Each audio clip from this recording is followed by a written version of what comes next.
Eve Harrison stood behind the counter of Sweet Dreams, the small candy shop on Main Street. Her hands moved automatically as she arranged colorful lollipops in a glass jar. The afternoon sun streamed through the shop window, making the wrapped candies sparkle like jewels. She was 52 years old now, though people often said she looked younger. Her dark hair had streaks of silver that she never bothered to hide. Her green eyes, once sharp and focused in courtrooms, now watched children choose penny candies with patient warmth.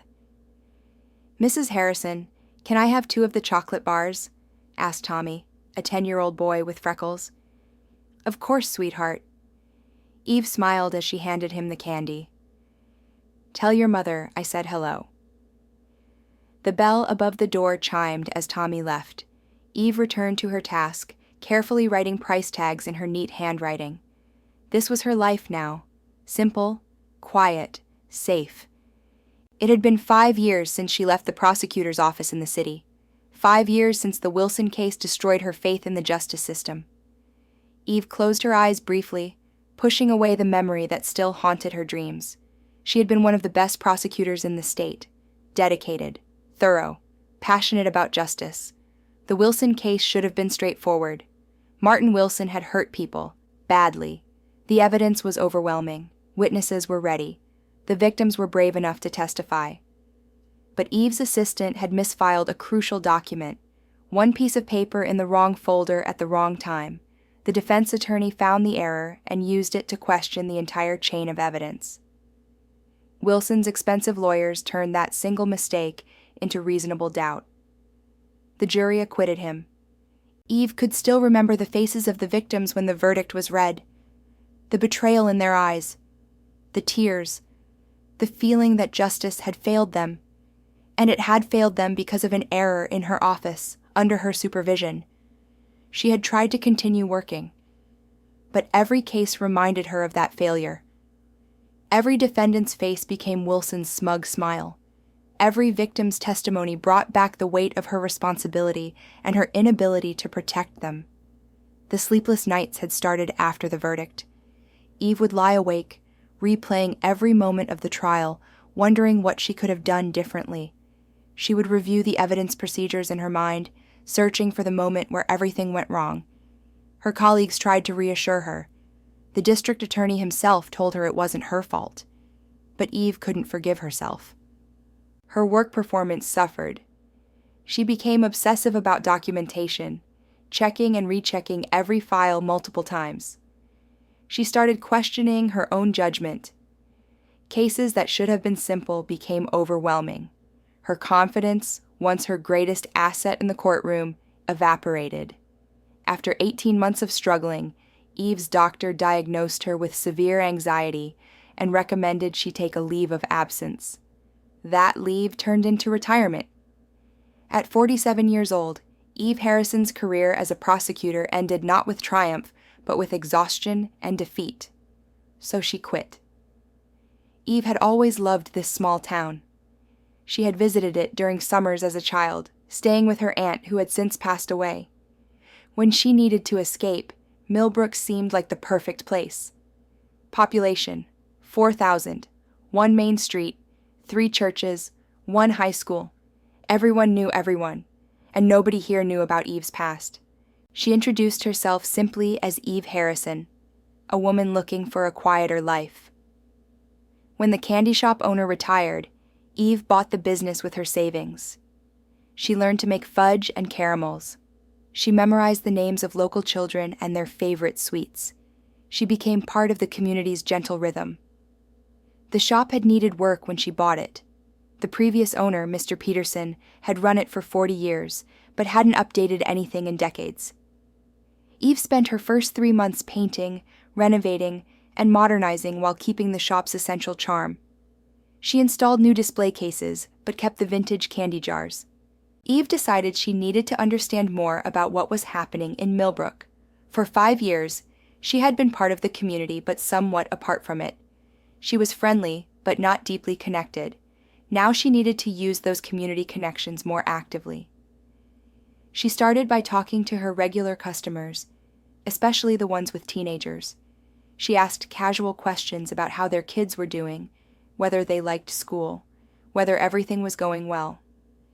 She listened more than she spoke, picking up fragments of information, from Sarah Martinez, whose daughter was a junior at the high school. I worry about her sometimes. She seems more withdrawn lately, says everything is fine, but I don't know. She used to tell me about her day, about her friends. Now she just goes to her room and closes the door. From Bob Thompson, whose son was a senior. Kids these days have so much pressure. My boy seems stressed all the time. I keep asking if something's wrong, but he won't talk to me. He says I wouldn't understand. From Linda Chen, who taught at the elementary school but had a nephew at the high school. My sister is worried about James. He's been asking for more allowance money lately, says he needs it for school activities. But she's not sure if that's true. When she asks for details, he gets defensive. Eve heard the same themes repeatedly. Parents sensing something wrong but having no clear idea what it was. Teenagers becoming more secretive, more withdrawn, more in need of money. It could be normal teenage behavior. But Eve's instincts told her it was more than that. She also started paying more attention to the other strangers she had seen at Miller's bar. She noticed them occasionally around town, buying gas, getting food at the diner, shopping at the grocery store. They didn't interact much with locals. They kept to themselves but seemed comfortable in Millbrook, as if they had been here for a while. One was a tall, thin man with a shaved head and multiple tattoos visible on his arms. The other was shorter, stockier, with a beard and a permanent scowl.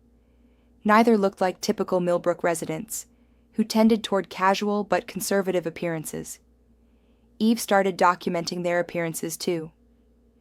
She noted when she saw them, where they went, whether they interacted with anyone. She tried to establish patterns in their movements. The tattooed man seemed to come to town every few days, usually in the evening.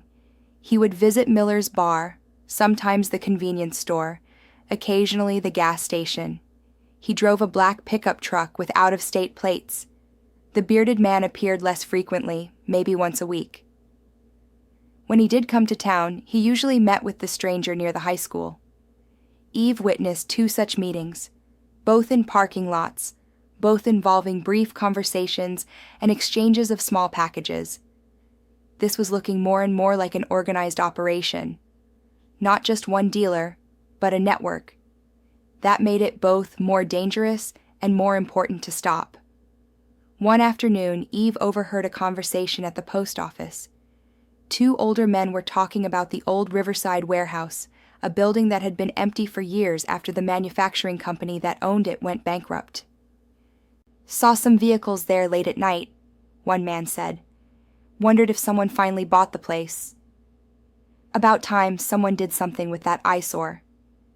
"Probably just kids fooling around," the other replied. "You know how teenagers like to explore abandoned buildings." But Eve's attention sharpened. The Riverside warehouse was on the edge of town, isolated and rarely visited. It would be a perfect place for illegal activities. She made a mental note to investigate the warehouse, but she would have to be careful. If it was being used by the dealers, there might be people there who wouldn't take kindly to her snooping around. That night, Eve did something risky. She drove past the warehouse around midnight. The building was dark, but she noticed fresh tire tracks in the gravel parking lot. There was also a new lock on the main door, an expensive, heavy-duty lock that seemed excessive for an abandoned building. More concerning, there was a new security camera mounted above the door. That definitely wasn't there before. Abandoned buildings don't have security cameras. Eve didn't stop. She drove past slowly. Over the next 2 weeks, Eve became part of an unofficial investigation team. Chief Morris and Officer Jennings coordinated with state police, who sent an undercover officer to Millbrook posing as a construction worker looking for a job.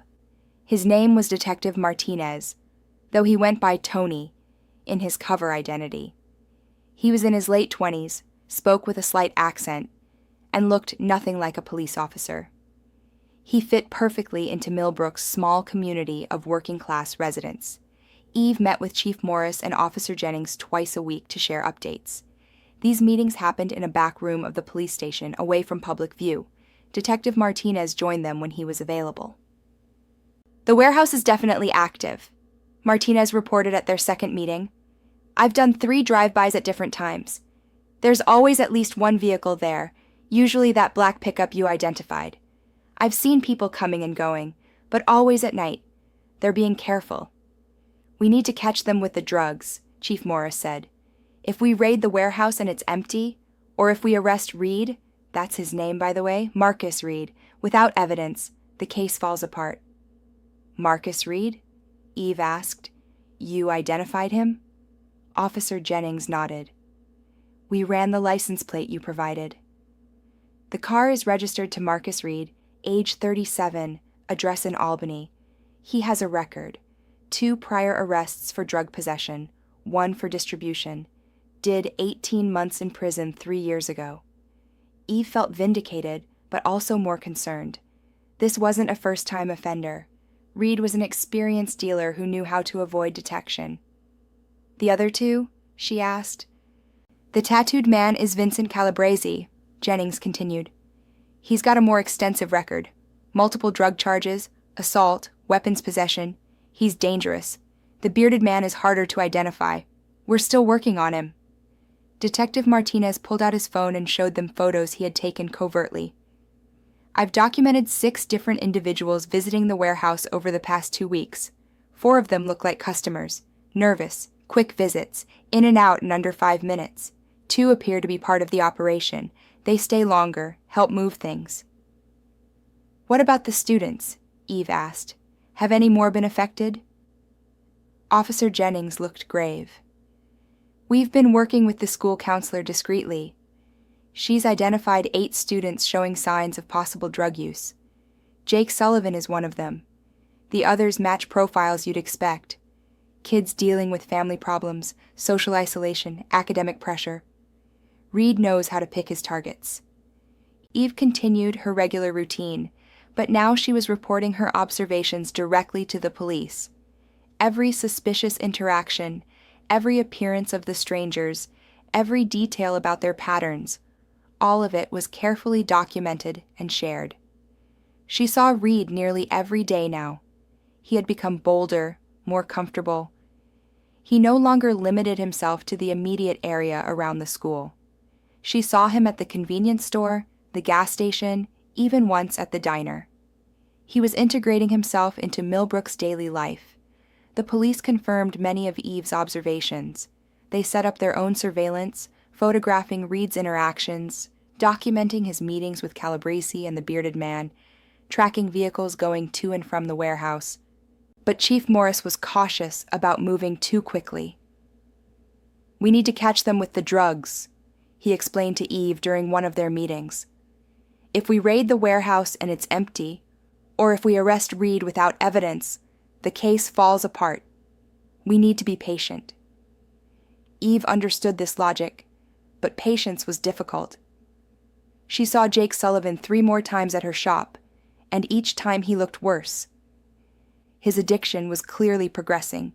She wanted to help him, but she knew that arresting his supplier was the best way to do that. One afternoon in mid-November, Jake came into the shop looking particularly bad. His hands trembled as he counted out coins for a candy bar. Clearly not what he really wanted, just an excuse to be there. "Jake," Eve said gently, "are you okay?" He looked up at her, and she saw fear in his eyes. "I'm fine, Ms. Harrison. Just tired." The legal process moved forward efficiently. Reed and his associates were denied bail due to flight risk and the severity of charges. The district attorney's office, working with evidence from the Millbrook police and state investigators, built a comprehensive case. In mid-December, Eve received a call from Assistant District Attorney Jennifer Walsh. "Ms. Harrison, I wanted to update you on the Reed case. He's agreed to a plea deal. 25 years in prison with no possibility of parole for 15 years. His associates got similar sentences. They're also providing testimony about their supplier network, which will lead to more arrests." Eve felt a wave of relief. "So, There will be no trial? Correct. The evidence was overwhelming. Reed's attorney knew they couldn't win at trial. The plea deal was their best option. Your documentation was crucial. It established timeline, pattern, and intent. Combined with the drugs we seized and Reed's prior record, the case was essentially unbeatable. What about the students? The ones who were using? All 12 are enrolled in treatment programs. Most are doing well. Jake Sullivan's parents sent him to a residential treatment facility upstate. His counselor says his prognosis is excellent. They caught his addiction early enough that recovery is very possible. The others are in outpatient programs with intensive counseling support. The school has also implemented new resources to help them succeed academically while they recover. After the call ended, Eve sat in her apartment, looking out at the winter streets of Millbrook. The town looked the same as it had when she first arrived 5 years ago. Peaceful, quiet, safe. But she knew it was safe partly because of vigilance, not just geography. She thought about the Wilson case. She thought about the victims who hadn't gotten justice. She thought about the years she had spent feeling like a failure, and she realized something important. She hadn't been a failure. She had been human. She had worked in a system where mistakes could happen despite everyone's best efforts. The Wilson case had been tragic, but it didn't erase all the other cases where she had successfully prosecuted dangerous people and protected victims. She had let one failure define her entire career, her entire identity, but that wasn't accurate or fair to herself. Eve opened her laptop and did something she hadn't done in 5 years. She searched for news about the Wilson case. She read articles about what happened after the acquittal. And she discovered something she hadn't known. Wilson had been arrested again 2 years later for a different crime. Different state, different prosecutors, but similar charges. This time, the evidence was handled correctly. This time, he was convicted. He was currently serving a 30-year sentence in a maximum security prison. Justice had been delayed, but it had eventually been served. Not by Eve, but by other people doing the same work she had done. The system had ultimately functioned, even if imperfectly. Eve felt something release inside her chest. The weight she had been carrying for 5 years, the guilt, the shame, the sense of having failed irreparably, began to lift. Wilson was in prison. The victims had eventually gotten justice, and yes, there had been a delay, and yes, that delay had caused additional harm. But the failure hadn't been permanent. The system had corrected itself. She closed her laptop and sat in the quiet of her apartment. She felt something she hadn't felt in 5 years. Peace. Real peace, not the fragile escape she had been living. She had come to Millbrook running from her past, but her past had found her anyway, in the form of Marcus Reed and his drug operation. And when it did, she hadn't run away. She had faced it. She had used her skills and experience to do something good. She was still a candy shop owner. She still loved making fudge and watching children choose penny candies. But she was also still a prosecutor in her soul, someone who recognized injustice and knew how to fight it. She didn't have to choose between those identities. 1 year after the Reed arrests, Millbrook held a community celebration. The town had implemented new safety programs, drug education initiatives, and support services for at-risk youth. The changes had made a real difference. Teen drug use in Millbrook had dropped to nearly zero. Students reported feeling safer and more supported. Parents felt more connected to their children's lives. The community had learned important lessons about vigilance and care. Eve attended the celebration in the town square. There were speeches, food stands, and a small stage where various people shared their stories. She stood at the back of the crowd, content to observe rather than be the center of attention. But Principal Edwards spotted her and called her up to the stage. "I'd like to recognize someone whose courage and vigilance changed our community for the better. Eve Harrison, would you please join me?" Reluctantly, Eve made her way through the applauding crowd to the stage. She stood next to Principal Edwards, uncomfortable with the attention, but unable to refuse. "Eve," Principal Edwards said, "on behalf of Millbrook High School and our entire community, I want to thank you. Your actions saved lives. Your careful documentation and professional approach ensured that justice was served properly. You showed us that protecting our community requires both vigilance and wisdom." He handed her a plaque. Eve looked down at it, reading the inscription. "To Eve Harrison, with gratitude for her courage, dedication, and unwavering commitment to protecting Millbrook's youth." The crowd applauded. Eve felt tears in her eyes but managed to speak. "Thank you. But I want to be clear about something. I didn't do this alone. Chief Morris, Officer Jennings, Detective Martinez, and many others worked tirelessly to build a solid case. The parents who trusted their instincts when something felt wrong, the school staff who paid attention to changes in students, the community members who supported affected families. That's what made this successful. People working together." She paused, looking out at the faces of her neighbors and friends.